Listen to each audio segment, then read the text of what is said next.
Okay, हम अब start करते हैं।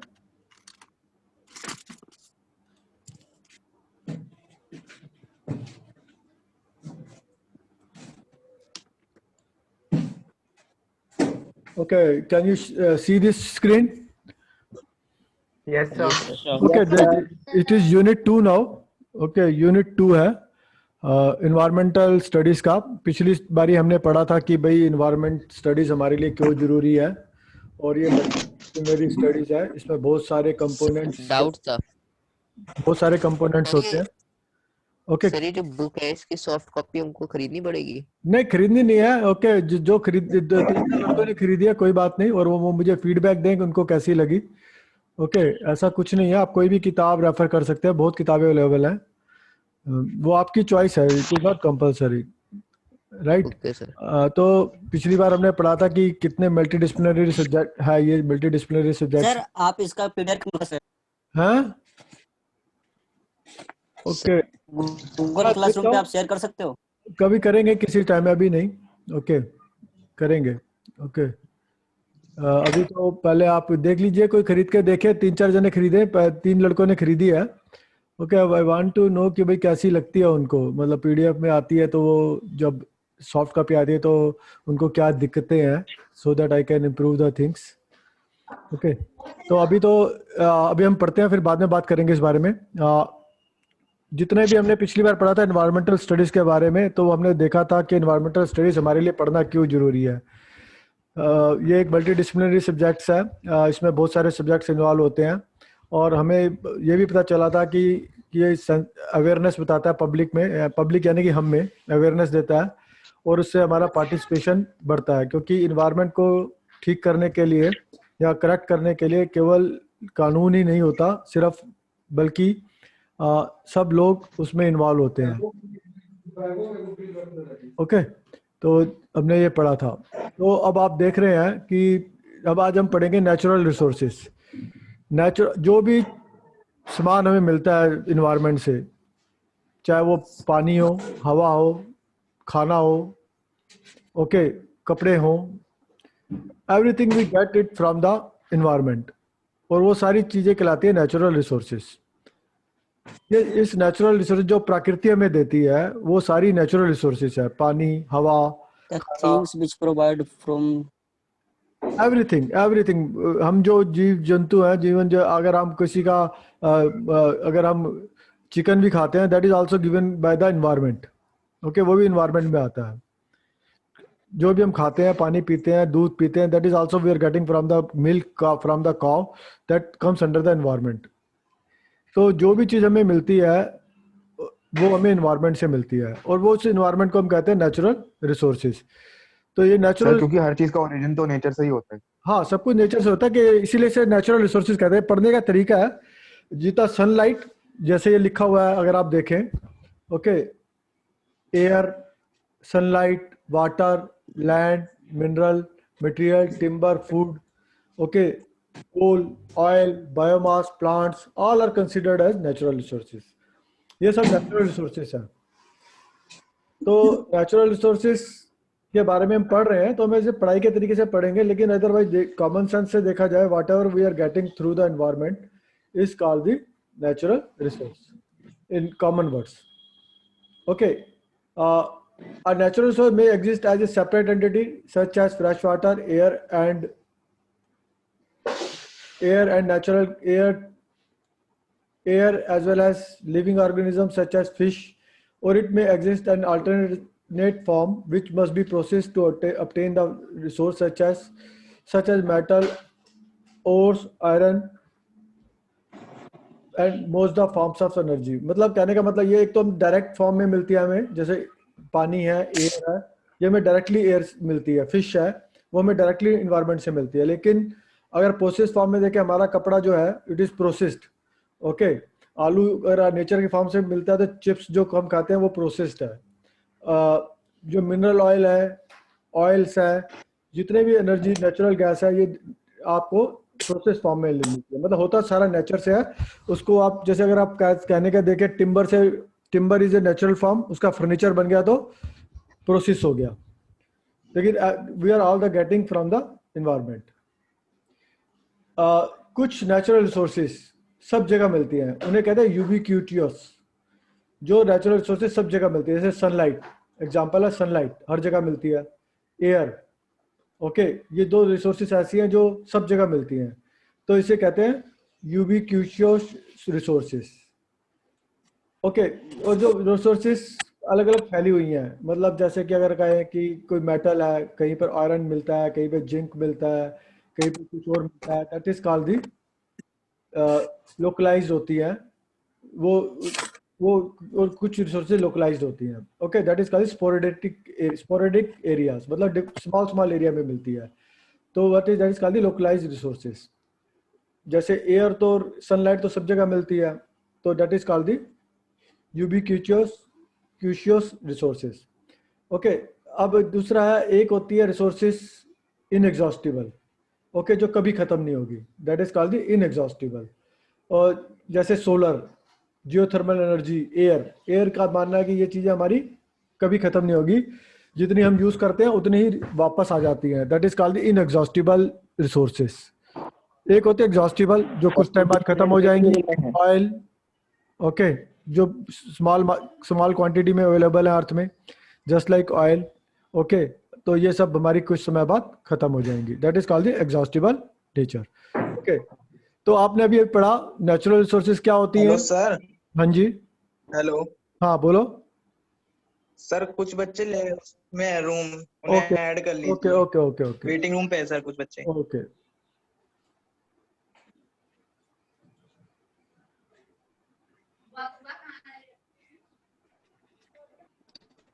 ओके, तो अभी तक हमने पढ़ा नेचुरल रिसोर्सेज क्या होती हैं, यूबिक्यूटियस जो सब जगह मिले, एग्जॉस्टिबल जो कुछ टाइम बाद खत्म हो जाएंगी, और इनएग्जॉस्टिबल जो हमेशा रहेंगी।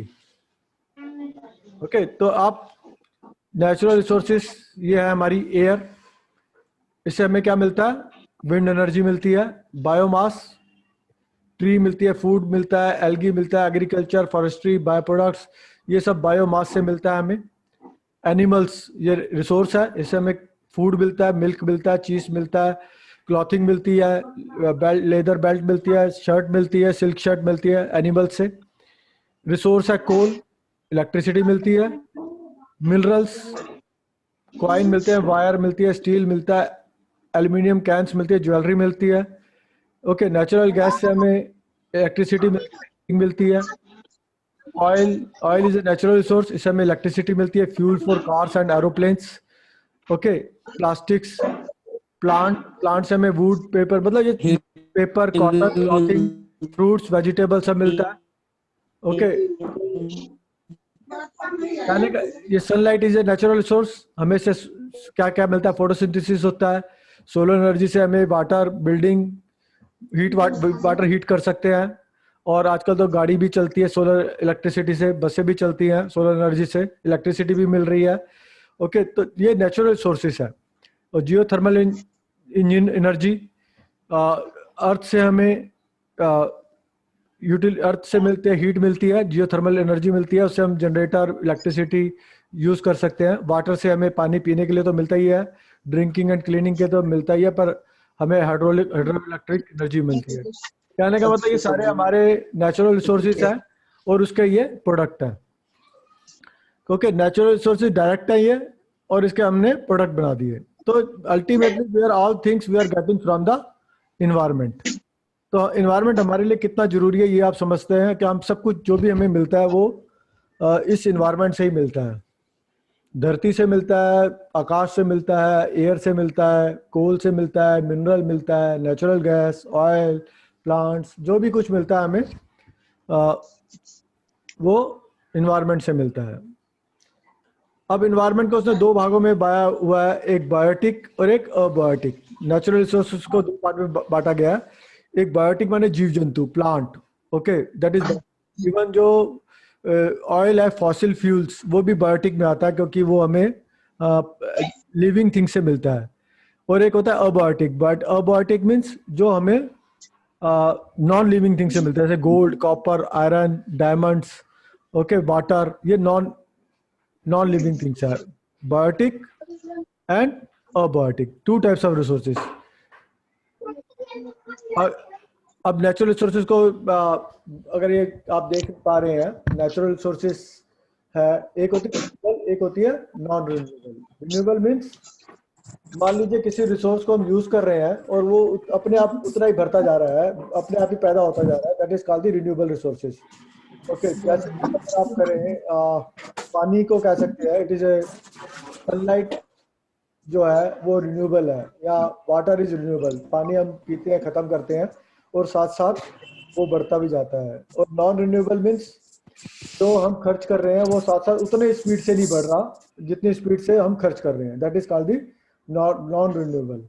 Okay, there are one is renewable source of energy, another is non renewable source of natural resources. Petrol. Okay, natural resources दो भाग के हो गए, renewable and non renewable. Renewable को भी दो भागों में बांट सकते हैं, एग्जॉस्टिबल एंड इनएग्जॉस्टिबल. एग्जॉस्टिबल में कह सकते हैं सॉइल, फॉरेस्ट, ग्राउंड वाटर, और इनएग्जॉस्टिबल जो कभी खत्म नहीं होगी, सनलाइट, एयर, वाटर. ओके, तो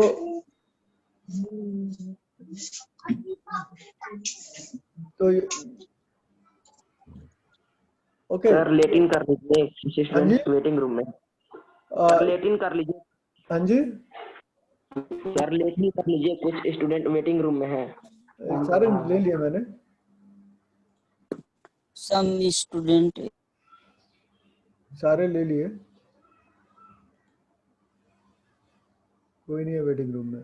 ओके, एनीवे अब ओके, दैट नेचुरल रिसोर्सेज को दो पार्ट में बनाया है, non renewable and non renewable. Renewable and non renewable, exhaustible, inexhaustible. Okay, renewable दो पार्ट होंगे, एग्जॉस्टिबल, एग्जॉस्टिबल. नॉन रिन्यूएबल के दो पार्ट है, कैन बी रिसाइकल्ड और can not be recycled. Okay, mineral को आप रिसाइकल कर सकते हो, आयरन को आप रिसाइकल कर सकते हो, स्टील, पेपर, इनको रिसाइकल कर सकते हो, लेकिन टॉप, सॉइल, फॉसिल फ्यूल इनको रिसाइकल नहीं कर सकते. Okay, this are the renewable resources. अगर आपको मैं पूछूं कि भाई रिन्यूएबल रिसोर्सेज कौन से होते हैं, नाम बताएंगे आप? Yes sir. रिन्यूएबल रिसोर्सेज कौन से होते हैं? यस सर, जो एयर, वाटर. एयर, वाटर, हाँ, air, Sunlight. Water. Okay, sunlight. Soil, forest, ground. Soil is not renewable. Okay, soil can be replenished. Exhaustible है, renewable है पर exhaustible है. हाँ, renewable कह सकते हो. ओके, एक रिसोर्स जो है, जैसे अगर आप सॉइल की बात करें, that is renewable but exhaustible. Okay, property है, किसी भी रिसोर्स की अगर आप प्रॉपर्टी देखेंगे, वो आपको, जैसे मान लो मैं आपसे पूछता हूँ ऑयल, फॉसिल फ्यूल, वो रिन्यूएबल है, नॉन रिन्यूएबल है? Renewable. Non renewable. Non renewable है, क्योंकि वो दोबारा नहीं बनेगा. बनेगा सही दोबारा, लेकिन वापस से नहीं बन सकता ना. बहुत टाइम लगेगा. ओके, हजारों साल लगेंगे. Okay, that is non renewable. Sir, okay, तो अगर मैं पूछूं आपसे ग्राउंड वाटर, रिन्यूएबल. रिन्यूएबल. हाँ, ग्राउंड वाटर क्या है? रिन्यूएबल. रिन्यूएबल है. Ground water is yes sir. Renewable, but renewable है, but exhaustible. Renewable and exhaustible. मतलब किसी भी रिसोर्स को आप दो भागों में बांट सकते हैं, रिन्यूएबल या नॉन रिन्यूएबल. फिर रिन्यूएबल है तो exhaustible and inexhaustible. Inexhaustible. Okay, अगर मैं आपसे पूछूं sunlight, renewable but in. Sir, non living renewable sir. Renewable है, सनलाइट रिन्यूएबल है बट इनएग्जॉस्टिबल, इन क्योंकि सनलाइट कभी नहीं खत्म होगी. इनएग्जॉस्टिबल. ये मानना है, कभी लाखों साल लग जाएंगे तो सनलाइट खत्म होने में. Okay, renewable and inexhaustible. Air, sir, air renewable. Air is also renewable but inexhaustible. Air is inobjectable sir. Inexhaustible. तो कोई भी आपको रिसोर्स हो, उसको आप डिवाइड कर सकते हैं एग्जॉस्टिबल और इनएग्जॉस्टिबल में, या फिर रिन्यूएबल में और नॉन रिन्यूएबल में. जैसे ये दिया हुआ ground water, ground water is renewable and exhaustible. Exhaustible भी है और रिन्यूएबल भी है ground water. Forest renewable, forest and soil renewable है, लेकिन बट एग्जॉस्टेबल भी है। एग्जॉस्टिबल भी है। एग्जिस्टेबल है। ओके, क्योंकि जो हम यूज, एग्जॉस्टिबल का मतलब हमारी जो यूज है उसका बहुत ज्यादा है और उसे जो खत्म हो नहीं सकता कर है। पाते, that is it becomes exhaustible. अगर हम लगातार उसका यूज बहुत गलत तरीके से करते रहे तो वो कुछ टाइम बाद एग्जॉस्टिबल हो जाएगी। Sir human being. Ground water क्या रिन्यूएबल है या नॉन रिन्यूएबल है? रिन्यूएबल है सर। रिन्यूएबल है। एग्जॉस्टिबल है या इनएग्जॉस्टिबल है? एग्जॉस्टेबल। एग्जॉस्टेबल। Exhaustible. ओके, जो चीज खत्म हो सर सकती एक चीज पूछनी थी। इनएग्जॉस्टेबल। हाँ सर एक चीज पूछनी थी। हाँ बोलो। सर जो नॉन रिन्यूएबल रिसोर्सेज होते हैं तो एग्जॉस्टेबल रिसोर्सेज भी तो बोलते हैं। नहीं, ये नॉन कोई- रिन्यूएबल जो भी रिसोर्सेज है वो सारे एग्जॉस्टिबल है। नॉन वही तो कह रहा हूँ सर, इन्हें भी तो बोलते हैं exhaustible। नहीं, नॉन रिन्यूएबल को एग्जॉस्टिबल रिसोर्सेज है सारे के सारे। नॉन रिन्यूएबल का मतलब वो तो एग्जॉस्ट होंगे ही। रिन्यूएबल मीन्स जो दोबारा से बन जाते हैं, नॉन रिन्यूएबल मीन्स जो बनेंगे ही नहीं, जैसे आयरन हो रहा है, एग्जॉस्टिबल है। Okay, non renewable resources are always exhaustible. Only you can differentiate non renewable resources as a can be recycled और not can not be recycled, बस। Okay, all the non renewable resources are exhaustible. उसको आप सिर्फ यही दे सकते हैं, cycle recycled हो सकते हैं, साइकिल्ड हो सकते हैं। ओके, तो these are the various natural resources जिनके बारे में हमने पढ़ा। पहले सबसे पहले पढ़ा नेचुरल रिसोर्सेज कौन कौन सी होती हैं। उसमें नेचुरल रिसोर्सेज एग्जॉस्टिबल है, इनएग्जॉस्टिबल है, उसके प्रोडक्ट कौन से हैं, कौन कौन सी नेचुरल रिसोर्सेज है, उसके क्या प्रोडक्ट हैं। ओके, फिर हमने पढ़ा बायोटिक, अबायोटिक नेचुरल रिसोर्सेज, फिर renewable, non renewable, exhaustible, inexhaustible. Okay, तो अबायोटिक, तो ये सब बातें हमने अभी एक एक करके पढ़ी और आपने समझी भी होंगी, आई होप। अब एक सबसे पहले हम देंगे अगला, that is forest resources. Okay, forest एक रिसोर्स है, ये नेचुरल रिसोर्स है। इसके बारे में आप बताइए, ये एग्जॉस्टिबल, रिन्यूएबल है या नॉन रिन्यूएबल है? Forest non renewable. रिन्यूएबल है सर। रिन्यूएबल है, एग्जॉस्टेबल है। एग्जॉस्टेबल। एग्जॉस्टिबल है। एग्जॉस्टेबल है। Forest are renewable but are exhaustible. पर एग्जॉस्टिबल अगर ज्यादा यूज करेंगे तो खत्म हो जाएंगे। ओके, हो रहे हैं खत्म, फॉरेस्ट खत्म हो रहे हैं, आपको पता ही है। Yes sir. ये तो एग्जॉस्टिबल है। ओके, किसी टाइम में कहते हैं दिल्ली में शेर मिलते थे जंगल, दिल्ली में इतने घने जंगल होते थे। आज से करीबन 1920 में, 100 साल पहले समझ लीजिए। ओके, सीपी पूरा जंगल। हाँ, दिल्ली में शेर मिलते थे, पूरा जंगल था। ओके, एक अंग्रेज ने कम से कम यहाँ दिल्ली में 15 शेर मारे थे, उसका रिकॉर्ड है। तो आज की डेट में कोई शेर नहीं, कोई जंगल नहीं, तो फॉरेस्ट गायब हो गए। Okay, it is renewable, can be renewable but exhaustible. और ज्यादा यूज करेंगे तो उड़ जाएंगे, गायब हो जाएंगे। ठीक है, तो फॉरेस्ट एक प्रकार का बहुत बड़ा रिसोर्स है। फॉरेस्ट से हमें मिलता क्या क्या है? ओके, अब देखिए फॉरेस्ट से हमें क्या क्या मिलता है, बताइए। आप पढ़ के बताइए क्या मिलता है फॉरेस्ट से, क्या एडवांटेजेस है फॉरेस्ट के? Cool air, cool air, oxygen मिलता है। सर ये बारिश रेनफॉल को भी अट्रैक्ट करता है। आप पढ़ के प्रिवेंट सॉइल बताइए। इरोजन। जो स्क्रीन पे जरा पढ़ के बताइए। सर जी फ्रूट्स, फ्रूट्स सर मिलते हैं, वेजिटेबल्स मिलते हैं। Increase rainfall. हाँ, पढ़ के देखिए ये जो एडवांटेजेस ऑफ फॉरेस्ट लिखी हुई है स्क्रीन पे।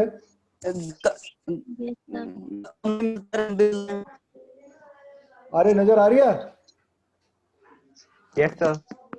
पढ़िए, एक जना पढ़िए कोई भी। It reduce natural hazards. It reduce natural. It reduces natural hazards such as Natural hazards such as it floods. maintain water table, it It prevents soil maintains water table. Water table कौन सी होती है? जमीन का पानी। It prevents soil erosion. prevents soil erosion, It absorbs carbon dioxide and Such as releases oxygen. release, it acts as a carbon sink, Carbon sink. It increases rainfall. release rainfall, cool air. It cools. ये forest का advantages है। Okay, और भी advantages देखते हैं। और advantages, क्या carbon sink क्या होता है? कार्बन सिंक का मतलब तो जितनी भी हम कार्बन छोड़ते हैं ना एटमॉस्फेयर में, तो वो फॉरेस्ट अब्जॉर्ब कर लेता है अपने ऊपर अंदर। सिंक की तरह, सर सिंक की तरह ना, सिंक की सिंक तरह पे अपना चला सब जाता ले लेता है, जितनी भी कार्बन छोड़ते हैं ना, जैसे कार्बन डाइऑक्साइड को ले लेता है तो कार्बन सिंक कहते हैं ऐसे एनवायरनमेंट का। कार्बन सिंक है, जितने भी कार्बन हम छोड़ते हैं जैसे मोटर्स में धुआं वगैरह, तो फॉरेस्ट है तो वो सिंक कर लेता है, क्या राज absorb कर लेता है। और बढ़िए राजकुमार नहीं, आगे बढ़िए आगे। माइक ऑफ कर ले। सिलेंडर वाला पूछ रहा था। help in sir regulating Latin कीजिए सर, standards. लेटिन कीजिए। राजकुमार के नाम से किसी का सिलेंडर आता है क्या? राहुल बंद कर ले यार अपने माइक। हेलो, ये माइक बंद कर लो अपना यार। हाँ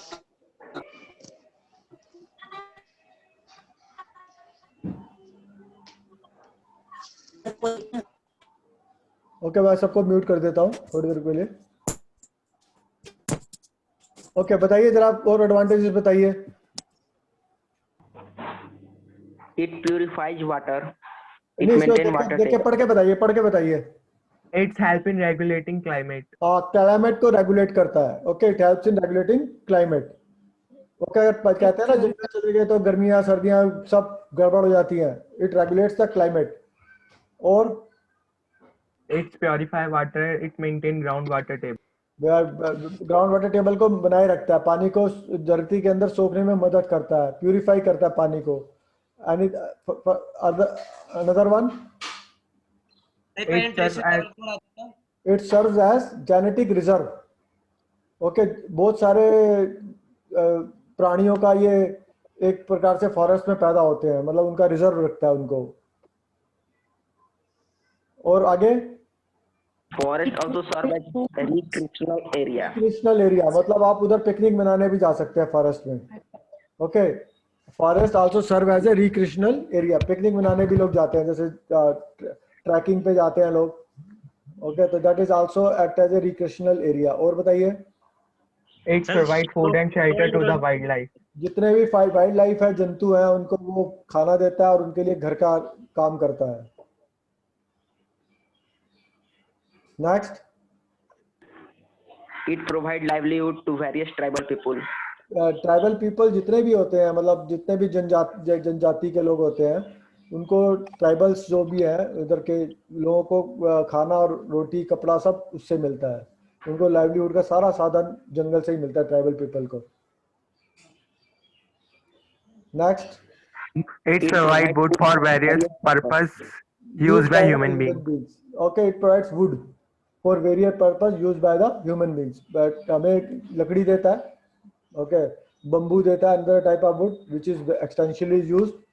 ओके, तो ये फॉरेस्ट से हमें रबर मिलता है, गम मिलता है, टेनिस मिलता है, रेजिन्स मिलता है, कैम्फर मिलता है, केन्स मिलती है, फाइबर्स मिलते हैं, डाइज मिलते हैं, ऑयल मिलते हैं, स्पाइसेस मिलते हैं, मतलब सब कुछ जंगलों से ही मिलता है।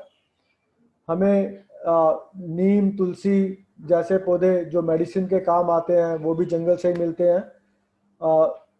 इंसेक्ट्स एंड वाइल्ड लाइफ, अगर किसी को चाहिए कोई कीड़े मकोड़े, इंसेक्ट, वाइल्ड लाइफ जो भी है, सारे शेल्टर हमें जंगल में मिलते हैं और इसका आप यूज करते हैं। तो ये नेचुरल रिसोर्स है फॉरेस्ट। अब इसका डिसएडवांटेज क्या है? ओके, डिसएडवांटेजेस बोलिए। It reduce the enjoyment of natural area.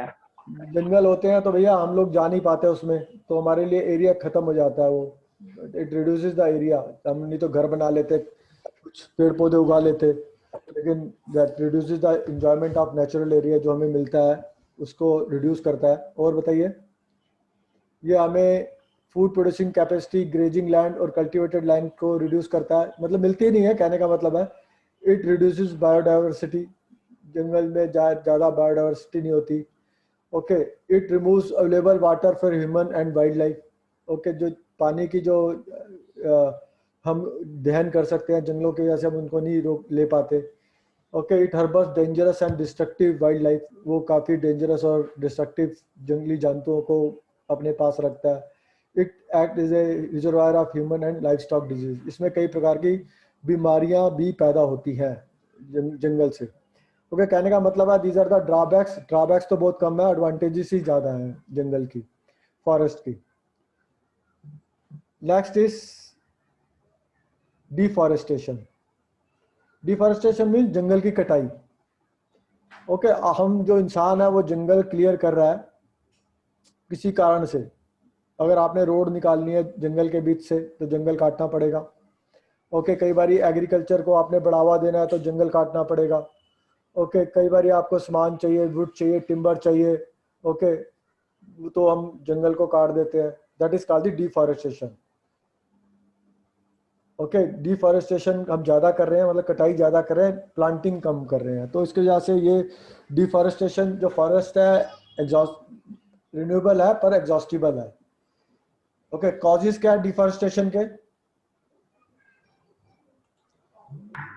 Sir जो मेन फैक्टर है जो रिस्पॉन्सिबल के सर अर्बन कंस्ट्रक्शन है, लाइक जो देखिए डेवलप करते हैं ना, देखिए timber extraction, causes of deforestation क्या है? Timber extraction. जो भी हमें लकड़ी चाहिए वो टिम्बर एक्सट्रैक्शन हम फॉरेस्ट से ही लेंगे। और कहाँ से लेंगे?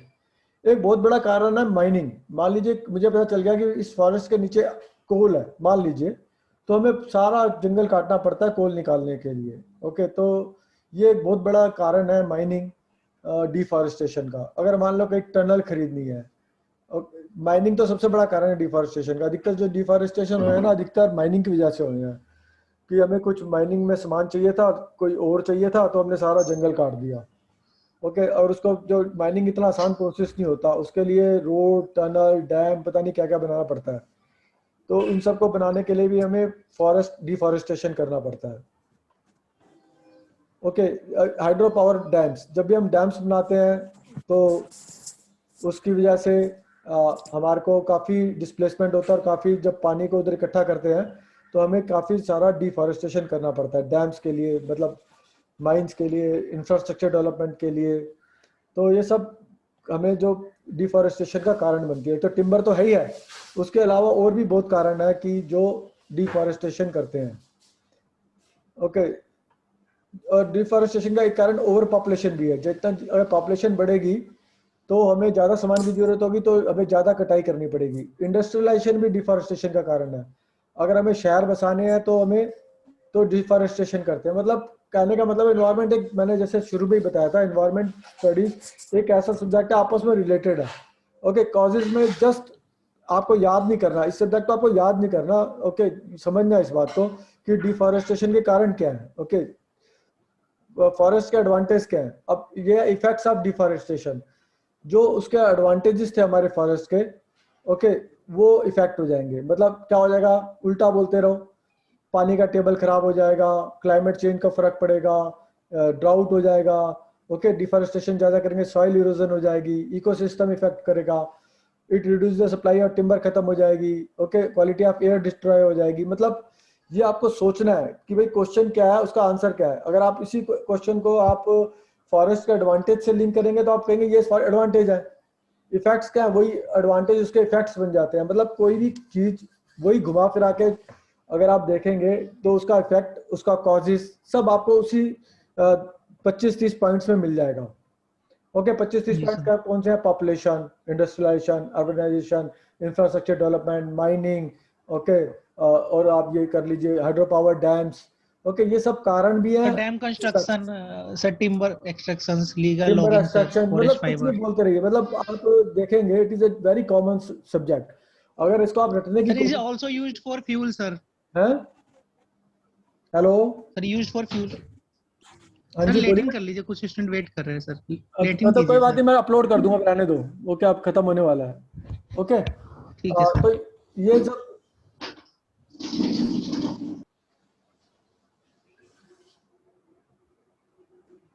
ओके, तो ये सब हमारे जो आप देख रहे हैं, ओके, ये सब हमारे मतलब ये पढ़ाई जो है बड़ी सिंपल सी पढ़ाई है। इसको आप एक तरीके से समझिए। ओके, अगर इसको रटेंगे ना तो आप कुछ नहीं कर पाएंगे। समझ के करेंगे तो you can easily attempt the paper, exams, कोई भी एग्जाम्स हो। मैंने आपको पहले ही बताया कि this environment subject is very important for us. हमारे लिए सबसे ज्यादा जरूरी है। पढ़ते सारे हैं, बीए वाला बच्चा भी पढ़ता है, लेकिन हमारे लिए सबसे ज्यादा जरूरी है क्योंकि हम इसको यूज करते हैं। ओके, कभी ना कभी आप में से कोई डैम बनाने भी जाएगा, कोई बंदा आपका कैनाल में भी जाएगा, रोड भी बनाएगा। ओके, तो ही विल सी द कि कैसे कैसे हमने एनवायरनमेंट को नुकसान पहुंचाते हैं ड्यूरिंग दिस प्रोसेस। आप मकान, कई बार आप देख रहे हैं मेट्रो बन रही है तो रास्ते में हजारों पेड़ काटने पड़ जाते हैं। आपको कट कर, तो उसका जो तरीका है उसके बदले एक के बदले 10 पेड़ लगाओ। जैसे माइनिंग करते हैं, माइनिंग का एक होता है कि जितने पेड़ आप काटोगे उतने लगाने भी पड़ेंगे आपको, पर लगाता कोई नहीं है तो हमारे। सर उसमें वही होता है कि आपको सबसे इजीएस्ट वे निकालना होता है कि सबसे कम पेड़ काटे जाए। हाँ, तो पेड़ काटते लगाता कोई नहीं है, काटते लगाते हैं तो फिर सर वो भी नहीं पाते हैं। ये सर उनका सर, कोई केयर ही नहीं हो पेड़ तो पाती। लगाते हैं लेकिन उसका केयर ही नहीं करते हैं। केयर नहीं करते उसके बाद प्लांटिंग के बाद। बिल्कुल ठीक बात है आपकी। तो अगर ऐसे हम करते रहे तो सर, आने वाला टाइम कैसा होगा आप देख समझ सकते हैं कि बिना पेड़ के बिना कहाँ से ऑक्सीजन आएगी। ओके, सर लेकिन मेट्रो से फायदा ये कि हमें बहुत सारे कार्बन रिडक्शन होता है सर। नहीं मेट्रो से ठीक है। देखो कोई भी प्रोजेक्ट होता है उसके बेनिफिट्स होते हैं और उसके नुकसान भी होते हैं। तो बेनिफिट्स और नुकसान भी होते हैं सर। को देख कंपेयर करना पड़ता है। ओके, नुकसान को कम से कम करना है, बेनिफिट्स को ज्यादा से ज्यादा करना है। सर क्योंकि एक रिपोर्ट में कि जैसे कि कुछ मेट्रो, इस मेट्रो बनाने से कई करोड़ों पेड़ों के बराबर वो कार्बन डाइऑक्साइड रिड्यूस करता है। हाँ वो भी ठीक है, लेकिन इसका मतलब ना सारे रास्ते में पेड़ जो काटते जाओ, दोनों बातें हैं। ओके, कई बार आप देखते हैं कई मुद्दे उठ जाते हैं। कई बार एक मुंबई का मुद्दा उठा था। ओके, आप जब देखेंगे, आप जब अखबार पढ़ेंगे, स्टडी करेंगे तो देखेंगे कई प्रोजेक्ट आप देखते हैं, कई प्रोजेक्ट बने, लोगों ने उधर वहां पर धरने भी दिए, डैम के ऊपर धरने भी दिए कि डैम नहीं बनना चाहिए। ओके, तो इन्वायरमेंटलिस्ट बहुत है। तो सर तभी इसलिए सिंपलेस्ट वे देखा जाता है कि किस तरीके से सबसे कम पेड़ काटे जाए। हाँ, लेकिन ये भी सच है कि कोई भी प्रोजेक्ट आप करते हैं तो आपको इन्वायरमेंट का नुकसान पहुंचाना ही पहुंचाना है, पहुंचाएंगे ही पहुंचाएंगे। बिना इन्वायरमेंट को नुकसान पहुंचाए कोई भी प्रोजेक्ट नहीं हो सकता। ओके, अगर आपको कुछ भी करना है तो इन्वायरमेंट को नुकसान तो पहुंचाना है, तो कोशिश ये करनी है कि कम से कम नुकसान पहुंचे और हम ज्यादा से ज्यादा लोगों को ज्यादा से ज्यादा चीजों को अकोमोडेट करते रहें। और सर अब तो हॉर्टिकल्चर ने वो ट्रांसपोर्ट वाला भी सिस्टम स्टार्ट कर दिया है, पेड़ों को ट्रांसपोर्ट करने का। हाँ, पेड़ों को ट्रांसपोर्ट करने का भी तरीका हो गया, शुरू हो गया। एक बिल्कुल ठीक मशीन बात आती है, आपकी। सीधे ही ड्रिल हो जाती है, कभी तो कभार जैसे हमें चीज रूट समेत निकाल लेते पेड़ को। हाँ, लेकिन ये सब हाँ, तो ये सब मैं कह रहा हूँ जब पढ़ने के लिए ज्यादा है तो बस आपको ये देखना चाहिए सॉइल इरोजन से डिफॉरेस्टेशन करेंगे तो सॉइल इरोजन होगा। अगर मैं इसे एडवांटेज में देखूं तो लिख सकता हूँ एडवांटेज ऑफ फॉरेस्ट, मैं कह दूंगा it reduce soil erosion. Effects of deforestation में करूंगा तो it results in soil erosion. मतलब चीज वही है, आपको बस उसका जैसा क्वेश्चन हो वैसा जवाब देना है। ओके, यूज डिफरेंट वे में करना है। ओके, तो जैसे इट डिफॉरेस्टेशन का इफेक्ट क्या है, it effects the quality of air. और उसका फॉरेस्ट का एडवांटेज क्या है, it improves the quality of air. Okay, चीज it provide cool air. It provide cool air, मतलब जो मर्जी, मतलब चीज वही है। आपको इसमें इसको रट्टा मत मारिएगा, मेरा आपसे सबमिशन है। ओके, इसको समझिएगा सब्जेक्ट को। अगर आप जितना समझ पाएंगे उतना बोल भी पाएंगे। ओके, ये सब्जेक्ट बोलने के लिए ज्यादा है, मतलब किसी से भी आपको डिस्कस करना हो तो आप आसानी से डिस्कस कर सके। व्हाट इज इन्वायरमेंट, क्या फर्क पड़ता है पेड़ों से। ओके, तो ये सब ऐसे आप 6ठी 7वीं 8वीं की किताबें भी पढ़ेंगे, उसमें ईवीएस में ये सारी चीजें दी हुई हैं, आप ऑलरेडी पढ़ चुके हैं काफी चीजें। हाँ सर, हाँ हाँ सब सर, हम लोग लेकिन आप बड़े पर्यावरण अध्ययन करके आते थे। उसका अध्ययन किया है, लेकिन उस अध्ययन को आपको अब थोड़ा बड़े हो गए हैं तो उसको एक तरीके से समझना पड़ेगा। और अब आप बड़े हो गए तो आप इसको आप अब इन्वायरमेंटल को नुकसान पहुंचाने लायक हो गए हैं, कहने का अर्थ। ओके, तो आप इसको अच्छी तरह पढ़िएगा, समझने की कोशिश करेंगे। ओके, तो next is water resources. Okay, ये अगली बार पढ़ेंगे हम।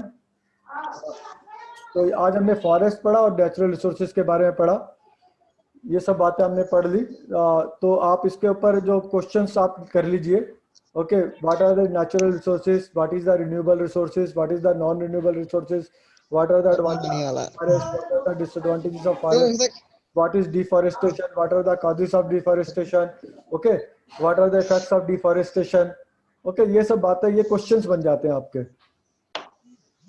तो ये क्वेश्चन एक मैं असाइनमेंट बना के भेज दूंगा आपको, जो अगर आप कहेंगे तो मैं आपका पोस्ट कर दूंगा असाइनमेंट डेली। हाँ उसका आप बेशक उसको पूरा मत लिखिए, पॉइंट्स में आंसर दे दीजिए। ओके, तरीका वो पॉइंट्स बना के भी लिख देंगे तो भी काम हो जाएगा। सर इसमें तो पॉइंट्स बनाकर कहीं लिखना हाँ, फायदेमंद जैसे होता है मर्जी ना सर। करके लिखिए, मेरे तो इशू ये है कि आप अच्छा कर सके। ओके, हाँ जी सर। तो ये सब आपने पढ़ा, okay, next time we will study that another topic water resources. ऐसे बहुत सारे टॉपिक्स है, टाइम भी हमारे पास बहुत है, वी विल डिस्कस। और आप भी कुछ ना कुछ केस स्टडी लेके आइए, ओके, ऐसी केस स्टडी लेके जाइए जिसमें इन्वायरमेंट का नुकसान हुआ है, ओके, अगर आप बता सके लोकल आपका कोई इन्वायरमेंट का नुकसान हुआ या आपकी नॉलेज में कोई ऐसा इन्वायरमेंट का नुकसान हुआ है, मतलब ऐसा कुछ किया गया, ओके, ऐसी case studies is much more important कि आप देखेंगे कि अगर आप केस स्टडी लें, मेट्रो की केस स्टडी ले लीजिए, हाईवे की केस स्टडी ले लीजिए, या आपके घर गांव जो भी शहर है